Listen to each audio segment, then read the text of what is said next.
محترم مشاہد سادات، حاضرین اہل سنت و جماعت، خواہران ملت اسلامی، السلام علیکم ورحمۃ اللہ وبرکاتہ۔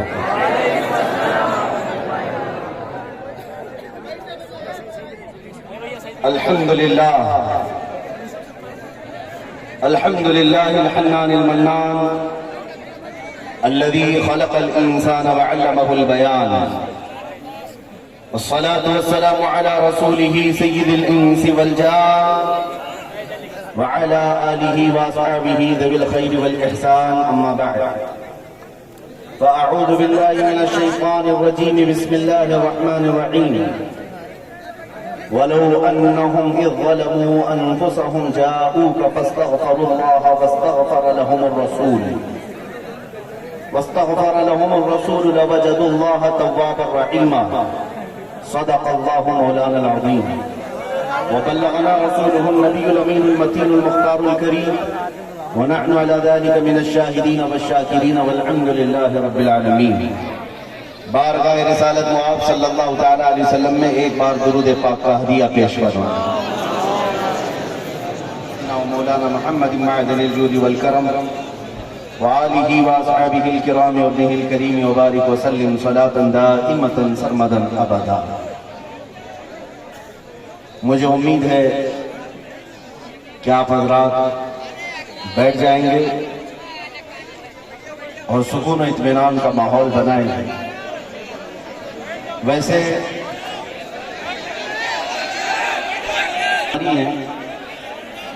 ہمارے جلسوں کے پرمیشن کے لیے بڑے مسئلے ہوتے ہیں. میں نے ان سے کہا میں ایسی کون سی ڈینجر تقریر کرتا ہوں، تو انہوں نے کہا آدھا تو تقریر سے خوف لگتا ہے، آدھے سے زیادہ جو نعرے لگتے ہیں اس سے زیادہ تکلیف ہوتی ہے. پتہ یہ چلا کہ یہ جو رات کے وقت بیدار مجمع لبیک کا نعرہ لگاتا، اس سے کفر کے چولہے بھی ہل چکے ہیں. بہت سارے خیموں میں زلزلہ ہے، اگرچہ آپ کو اس چیز کی خبر نہ ہو، ہمیں اندازہ ہے. ناظم اجلاس ہمارا تعارف بڑے لمبے چوڑے الفاظ میں آپ کے سامنے کرا رہے تھے. سب سے پہلی بات تو یہ ہے کہ میں اس منبر پر آج کھڑا ہوں. مجھے آج بڑی فخر اور سعادت کے ساتھ یہ عرض کرنا ہے کہ الجامعۃ الاسلامیہ رونا ہی، جس کی خوشبوئیں چہارتانگے عالم میں پھیلی ہوئی ہیں، اس کے عظیم اساتذہ کا یہ بابرکت منبر ہے. اس پر بیٹھے ہوئے اکابر علماء نسبت میں میرے دادا استاد بھی ہیں.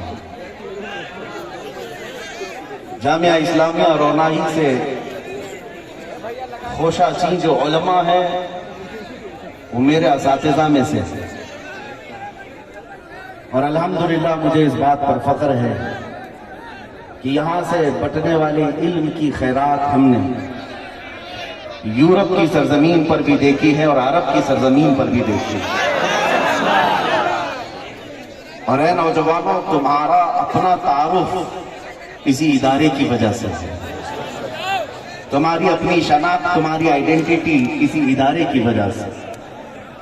اس جامعہ اسلامیہ نے تمہارے اس چھوٹے سے قصبے کو پوری دنیا میں پہنچا دیا. اللہ تعالیٰ اس کی برکتیں صبح قیامت تک قائم و دائم رکھے. اور آج کا یہ اجلاس جیسے کہ مجھے بتایا گیا، حجاج کرام زیارت حرمین طیبین کے لیے نکل رہے ہیں. اعزازاً ان کے لیے یہ جلسہ رکھا گیا. یہ بڑی خوشی کی بات ہے کہ ان مواقع پر بھی ہمارے ہاں جلسے ہو جاتے ہیں، اور انہی جلسوں کی مناسبت سے ہم اپنے عقیدے اور اپنے جذبات اپنی قوم تک رکھ پاتے ہیں. میرے عزیزوں، ہمارا اتنا ہی انٹروڈکشن ہے، ہمارا اتنا ہی تعارف ہے. یا رسول اللہ، تیرے عشق کی بدولت مجھے زندگی ملی ہے. یا رسول اللہ، تیرے عشق کی بدولت مجھے زندگی ملی ہے. میری بات بن گئی ہے تیری بات کرتے کرتے. ہے جو زندگانی باقی یہ ارادہ کر لیا ہے، تیرے منکروں سے آقا میں مروں گا لڑتے لڑتے. یا رسول اللہ جب تک بکے نہ تھے تو کوئی پوچھتا نہ تھا، جب تک بکے نہ تھے تو کوئی پوچھتا نہ تھا، تم نے خرید کر ہمیں انمول کر دیا۔ یہ نازی انداز ہمارے نہیں ہوتے، جھولی میں اگر ٹکڑے تمہارے نہیں ہوتے، جب تک کہ مدینے سے اشارے نہیں ہوتے، روشن میری قسمت کے ستارے نہیں ہوتے۔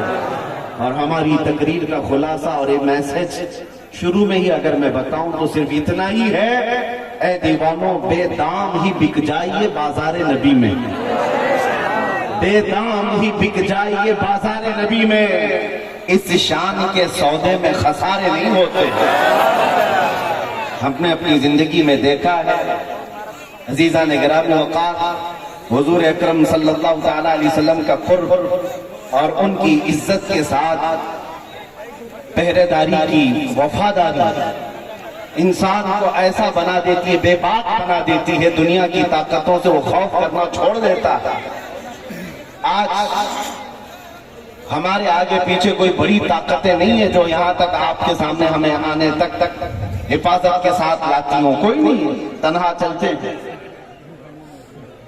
آپ کے علاقے کے حالات آپ اچھی طرح سے جانتے ہیں، شاید ابھی ہفتہ بھر نہیں ہوا ہوگا، مئو گھوسی میں میں حاضر تھا، ایک صاحب وہاں پر ڈرے ہوئے ہم سے پوچھ رہے تھے کہ یہاں ہمارے دیش کے، ہمارے پردیش کے حالات بڑے خراب ہیں، یہاں تک آپ کو آنے میں کوئی دقت تو نہیں ہے، کیونکہ یہاں جو راج ہے وہ آپ جانتے ہیں، بلڈوزر والا راج ہے، تو آپ کو آنے میں کوئی دقت تو نہیں ہے، اور آپ یہاں اسٹیج پر آ کر آسانی سے بول پاتے، کوئی دقت تو نہیں۔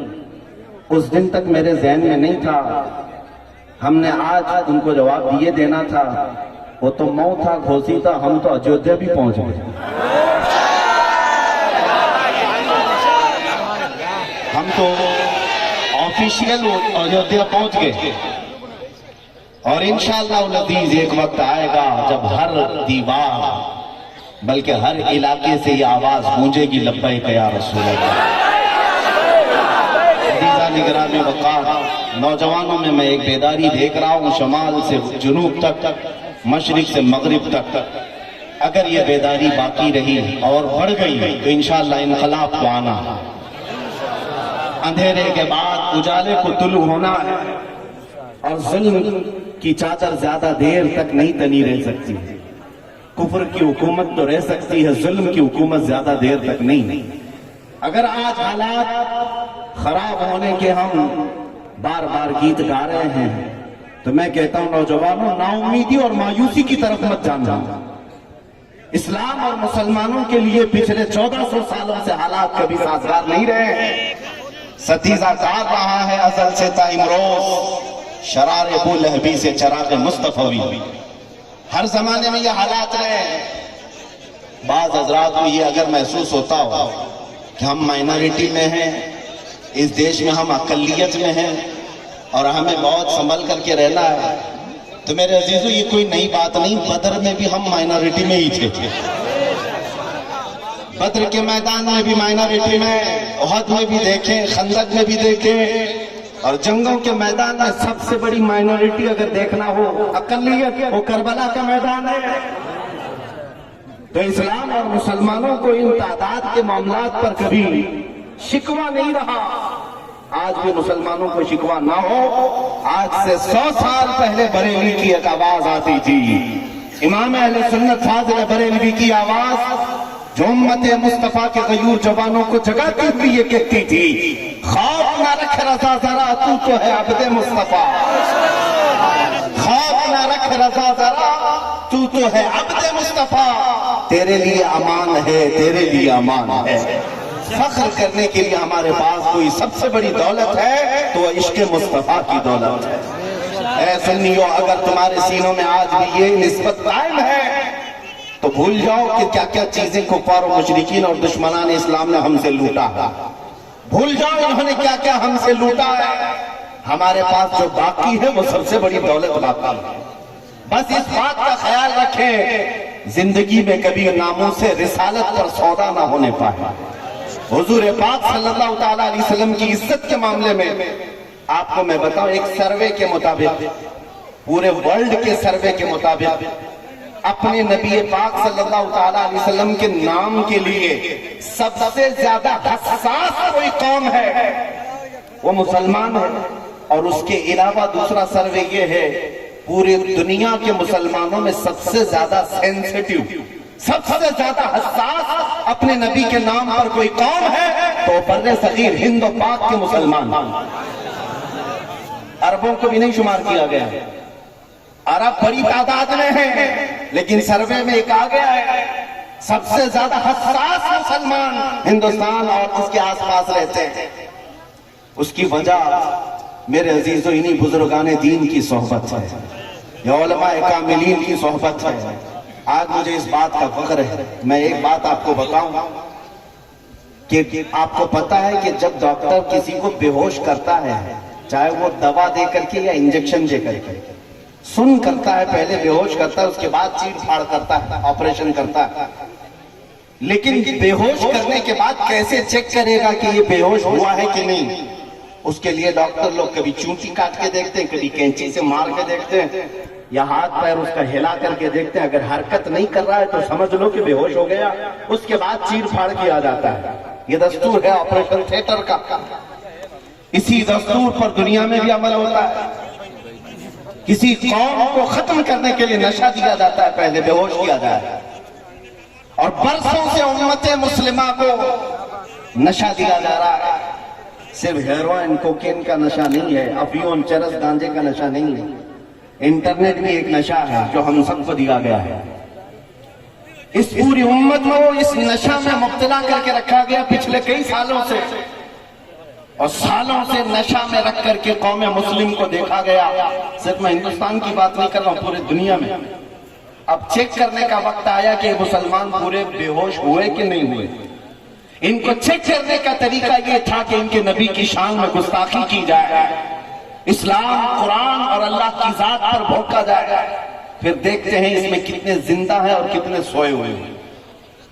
اب یہ جو گستاخیاں ہو رہی ہیں یہ چیک کرنے کا ٹائم ہے. ان کے جگہ جگہ سے یہ مسلمانوں کی بیداری کو ناپنا چاہتے ہیں. انہوں نے عربوں میں بھی دیکھا، یورپ میں بھی کر کے دیکھا، جہاں جہاں حضور پاک صلی اللہ علیہ وسلم کی شان میں گستاخیاں کرائی گئیں. پھر منظر کو دیکھا کہ کتنے جاگے ہیں، کتنے سوئے، بیدار کتنے. میرے عزیزوں، عربوں میں تو ایسی نیند ہے کہ ان میں سے کوئی اٹھنے کو تیار نہیں. چاہے کچھ بھی بول دیا جائے اسلام کے خلاف، رسول پاک کے خلاف، وہ ایک گہری نیند سوئے ہوئے ہیں. لیکن جب یہاں سے کوئی کتا بھوکا ہمارے ملک سے، تو پھر میں نے دیکھا ہے ہندوستان کے شمال سے جنوب، مشرق سے مغرب تک ہر علاقے سے مسلمان بچہ بول پڑا لبیک یا رسول اللہ. یہ اس بات کی علامت ہے کہ نشہ تو تمہیں دیا گیا اور نشہ ہمیں بھی دیا گیا ہے، لیکن ابھی ہماری قوم بے ہوش نہیں ہوئی، اپنے نبی کے نام پر ابھی بھی ہوش میں ہے. اور جب تک یہ ہوش باقی رہے گا، یاد رکھنا تمہارا چیر پھاڑ نہیں ہو سکے گا، آپریشن نہیں ہو سکے گا. جب تک یہ زندگی باقی ہے آپریشن نہیں ہو سکے گا. عزیزان گرامی وقار، خاص طور پر میں یو پی کے مسلمانوں کو یہ بتانا چاہتا ہوں، خوف اور ڈر کے ساتھ اگر جینے پر تمہیں مجبور کیا جا رہا ہو تو نکال پھینکو. ہماری تاریخ ہے، پرانی تاریخ ہے. تمہارے لیے خوف کا ماحول راس نہیں آتا، سیب نہیں دیتا.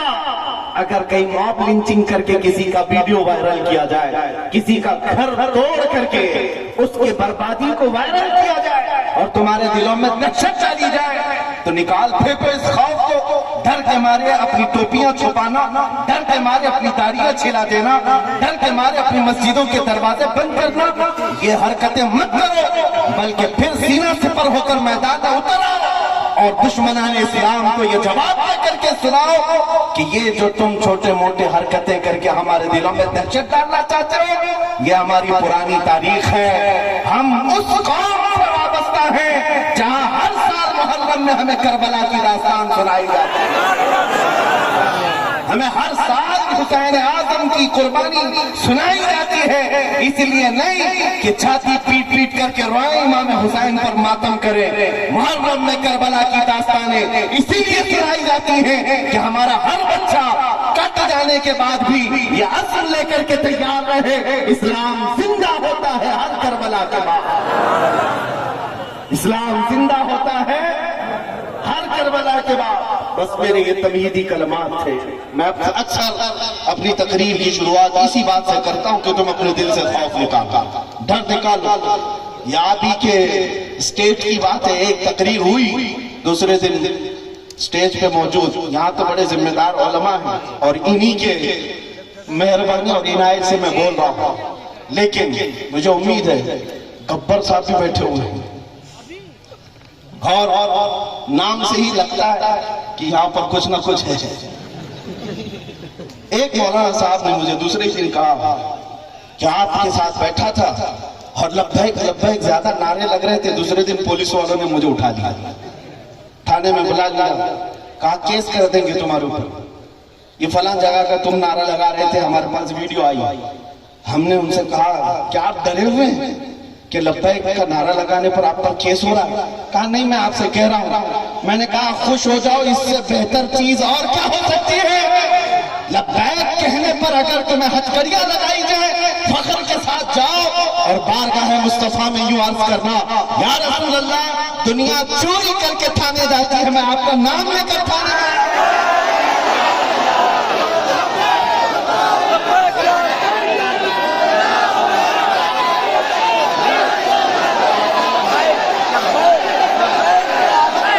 میں یا رسول اللہ۔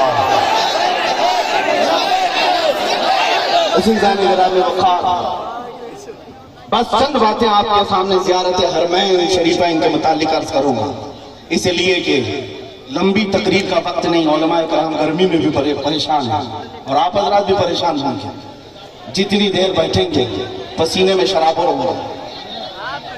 یہ میں بات جانتا ہوں، ایسی آپ نعت خوانوں کو بھی کہتے رہتے ہیں۔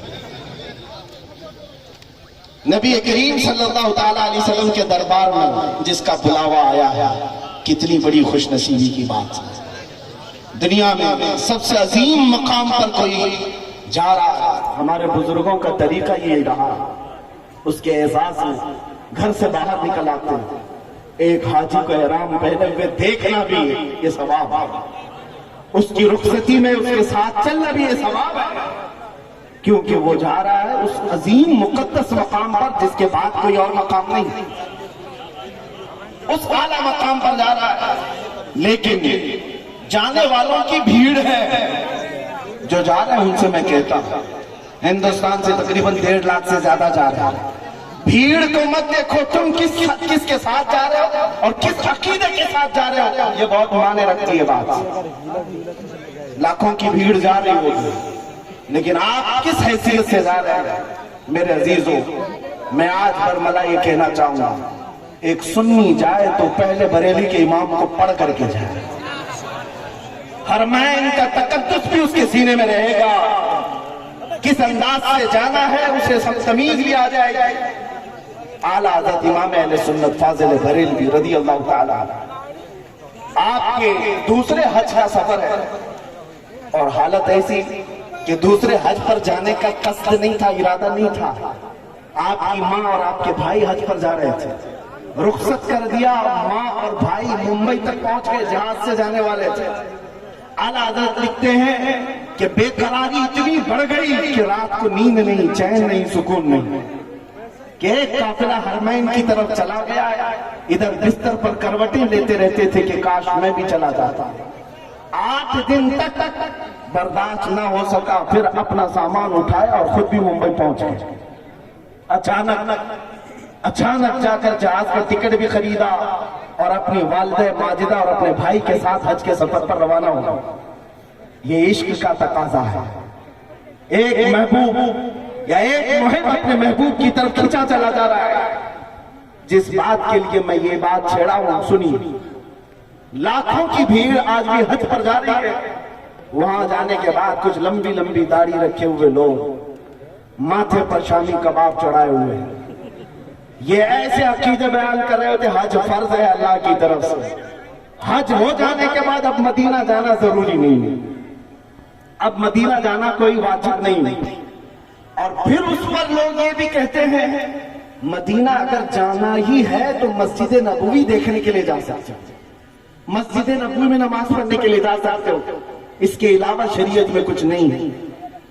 کس دل کے ساتھ یہ قوم کہتی ہے سمجھ میں نہیں آتا، کس انداز سے یہ اس طرح کی باتیں کرتے ہیں آج تک سمجھ میں نہیں آتا۔ اعلیٰ حضرت نے سچ فرمایا اور تم پر کوئی میرے آقا کی عنایت نہ سہی، نجدیوں کلمہ پڑھانے کا بھی احسان گیا۔ آپ سنیے، جن لوگوں نے کہا اب مدینہ جانے کی ضرورت نہیں اور چلے بھی گئے تو صرف مسجد نبوی دیکھنے کے لیے، اور ایک طرف بریلی کے امام سے پوچھو، اعلیٰ حضرت سے پوچھو آپ حج کے لیے جا رہے ہیں کیا ارادہ ہے؟ اللہ اکبر۔ ایک عاشق صادق کہتا ہے ان کے طفیل حج بھی خدا نے کرا دیے، ان کے طفیل حج بھی خدا نے کرا دیے، اصل مراد حاضری اس واقعہ کی ہے۔ ہم تو حج کے لیے نہیں نکلے تھے، عزم تھا بارگاہ مصطفیٰ کی حاضری، لیکن میرے مصطفیٰ کی عنایتوں نے ہمیں حج بھی کرا دیا۔ ایک عاشق رسول یہ کہتا ہے ہم نبی پاک صلی اللہ تعالیٰ علیہ وسلم کے دربار میں جا رہے ہیں اور ان کے طفیل اللہ تعالیٰ ہمیں حج بھی عطا کرا دیا۔ عزیزان گرامی اوقات، اس عشق کے ساتھ، اس محبت کے ساتھ کوئی حج پر جائے تو اس کی حج کی قبولیت بھی ہے، اس کے حج کی قبولیت ہے۔ آج دو باتیں میں عرض کروں گا حرمین طیبین جانے والوں کے لیے۔ حضرت سفیان ثوری رضی اللہ تعالیٰ عنہ کا ایک قول ہے، آپ نے فرمایا تھا کہ ایک وقت آئے گا جب مکہ میں تم دیکھو گے کعبے سے بلند و بالا عمارتیں بن چکی ہوں گی۔ اس وقت تک نہیں تھے گھر، اب تو کعبے سے بلند، اتنی بلند کہ آسمان کو چھونے والی عمارتیں بن گئی۔ آپ نے فرمایا وہ زمانہ ایسا ہوگا کہ یہاں آنے والوں کی تین قسمیں ہوں گی۔ ایک جماعت ایسی ہوگی جو خالص تجارت کے لیے آئے گی، دوسری جماعت ایسی ہوگی جو صرف سیاحت کے لیے آئے گی، پکنک کے لیے، ٹور کے لیے آئے گی، اور تیسری ایک جماعت جو آتے میں نمک کے برابر ہوگی جو خالص اللہ کے لیے آئے گی۔ حضرت سفیان ثوری رحمۃ اللہ علیہ نے فرمایا جب وہ ایسا دور آ جائے اے میرے عزیز تو آنا تو عمارتوں کو مت دیکھنا، خالق اسباب کی طرف توجہ رکھنا۔ آج حجاج کرام کے لیے بات بہت ضروری ہے۔ حضرت علاء بن مبارک رحمۃ اللہ تعالیٰ نے فرماتے ہیں میں حج کے لیے نکلا تھا، سفر پر میں نے دیکھا ایک نوجوان کو، وہ بغیر کسی توشے کے نکلا ہوا ہے۔ اس وقت اونٹوں پر سفر کیا جاتا تھا، گھوڑوں پر سفر کیا جاتا تھا۔ ایک نوجوان تنہا جا رہا ہے قافلے کے بغیر۔ راستے میں حضرت ابن مبارک نے اسے پکڑ کر پوچھا کہاں جا رہا ہے؟ اس نوجوان نے کہا میں حج کے لیے جا رہا ہوں خانہ کعبہ۔ تو آپ نے پوچھا کہ اس راستے میں سفر کے لیے کوئی چیز نہیں لے جا رہا ہے؟ اس نے پلٹ کر کے حضرت ابن مبارک سے کہا اگر کوئی تمہیں اپنے گھر میں دعوت کے لیے بلائے تو کیا گھر سے اپنے کھانا لے کر کے جاتا ہو؟ میں خود سے نہیں جا رہا ہوں، میں رب العالمین کی دعوت پر جا رہا ہوں، وہی میرے کھانے کا انتظام فرمائے گا۔ حالانکہ یہ توکل کا اعلیٰ درجہ ہے، ہر حاجی کو چاہیے کہ وہ اپنا زیادہ سفر لے جائے۔ توکل کا درجہ یہ تھا۔ حضرت ابن مبارک فرماتے ہیں جب میں حج کے لیے وہاں پہنچا تو خانہ کعبہ کے طواف کے بعد اس نوجوان کو ایک جگہ کھڑے دیکھا، وہ پکار رہا تھا کہ یہ کیسا دستور ہے کہ جب بھی کوئی گھر میں دعوت کر کے بلاتا ہے، میزبان گھر میں ہوتا ہے، مہمان کے آنے کے وقت میزبان ہوتا ہے، اور میں یہاں آ گیا ہوں مہمان بن کر، میزبان کدھر ہے؟ وہ چیخ رہا تھا۔ حضرت ابن مبارک فرماتے ہیں میں اس کے قریب کھڑا رہا، اچانک خانہ کعبہ کے پاس ایک بجلی چمکی اور اسے دیکھ کر کے وہ نوجوان خش کھا کر گر گیا اور پکارنے لگا فزت برب الکعبہ، رب کعبہ کی قسم میں مراد پہنچ گیا، اور اسی کے بعد اس شخص کا انتقال ہو گیا۔ ابن مبارک فرماتے ہیں وہ نوجوان کعبہ دیکھے نہیں، رب العالمین کے دیدار کے لیے آیا تھا۔ عزیزان گرامی وقار، حج بیت اللہ کو جانے والا آج وہاں پر حاجی جا کر کے دیکھتا ہے ہوٹل کے بیڈ کیسے ہیں،